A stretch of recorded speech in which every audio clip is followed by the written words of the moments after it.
মাস শেষ হয়ে গেছে, কিন্তু এখনও গাড়ি ভাড়া পরিশোধ করতে পারিনি। জাতীয় সংসদে দাঁড়িয়ে এমন মন্তব্য করেছেন বিরোধী দলীয় চিফ হুইপ নাহিদ ইসলাম। সরকার দলীয় এক সংসদ সদস্যের বক্তব্যের জবাব দিতে গিয়ে নিজের বাস্তবতার কথা তুলে ধরে তিনি বলেন, নিরাপত্তার প্রয়োজনেই তিনি ভাড়ায় একটি গাড়ি ব্যবহার করেন, কিন্তু মাস শেষ হয়ে গেলেও এখনও সেই গাড়ির ভাড়া পরিশোধ করতে পারেননি।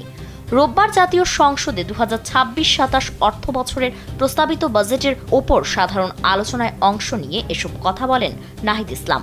অধিবেশনের সভাপতিত্ব করেন deputy speaker barrister Kaiser Kamal. Nahid Islam বলেন, সংসদে দাবি করা হয়েছে আগে যারা রিকশায় চলতেন এখন তারা গাড়িতে চলেন। Presenting Walton Crystal Series. Switch to premium. Switch to Crystal.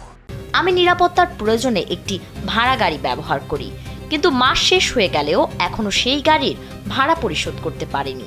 এ সময় 5 আগস্টের পর কিছু রাজনৈতিক নেতার অস্বাভাবিক সম্পদ বৃদ্ধি নিয়েও প্রশ্ন তোলেন বিরোধী দলীয় চিফ হুইপ। নাহিদ ইসলামের দাবি, আওয়ামী লীগ সরকারের সময় যেমন অনেক নেতার সম্পদ কয়েক গুণ বেড়েছিল, তেমনি বর্তমান সময়েও কারো কারো সম্পদ অস্বাভাবিকভাবে বাড়ছে।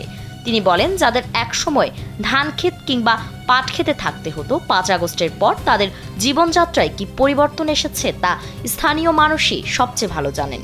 বক্তব্যের শেষ দিকে দুর্নীতি রোধে গণভোট আয়োজনের দাবি জানান নাহিদ ইসলাম।